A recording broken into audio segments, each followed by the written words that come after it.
Председателот Џо Бајден им рече на дипломираните студенти на Војната академија на САД дека Америка никогаш не побарала од својата војска да прави толку различни работи на толку различни места одеднаш. Right now. Во моментов американските војници ги поддржуваат храбрите украинци во нивната борба за слобода. Нашите војници работат деноноќно за да го задржат движењето на муницијата и опремата по копно, море и воздух. Тие обврски го вклучуваат Блискиот Исток. Воздухопловните сили на САД обезбедија храна, доставувајќи десетици илјади оброци на жителите на Газа. Соочени со неодамнешниот невиден напад на Иран врз Израел, ги собравме партнерите, вклучително и арапските нации, за да го одбиеме постојаниот напад. Доналд Трамп вели дека Бајден ја води американската војска во, цитирам, невидено опасна ситуација. Нашата земја е целосно понижена и ние имаме корумпираниот председател Џо Бајден кој не вовлекува во Трета светска војна и тоа се случува. Трамп вели дека Бајден не треба да ризикува војна со Русија или Кина.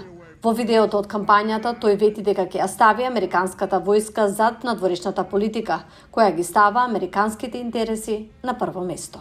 Ке побарам од Европа да не ги надомести трошоците за обнова на залихите испратени во Украина, што би требало да го направат сега. Но Џо Бајден е премногу слаб и премногу непочитуван за да може дури и да бара. Бајден вели дека американската војска ги зајакнува сојузите и инвестира во одвраќање. Да ги браниме нашите вредности со тоа што ќе им се спротиставиме на диктаторите, ќе го чуваме мирот, но ќе ја заштитиме слободата и отвореноста. Благодарение на вооружените сили на САД, ние го правиме само она што Америка може да го направи како незаменлива нација, како единствена светска суперсила и водечка демократија во светот. Оделот за одбрана на САД соопшти дека при регрутирањето на армијата, морнарицата и воздухопловните сили во фискалната 2023 година не достигале повеќе од 40.000 регрути. Трамп вели дека тоа е затоа што многу луѓе не сакаат да служат во војската на САД поради, како што рече, прогресивната политика на Бајден.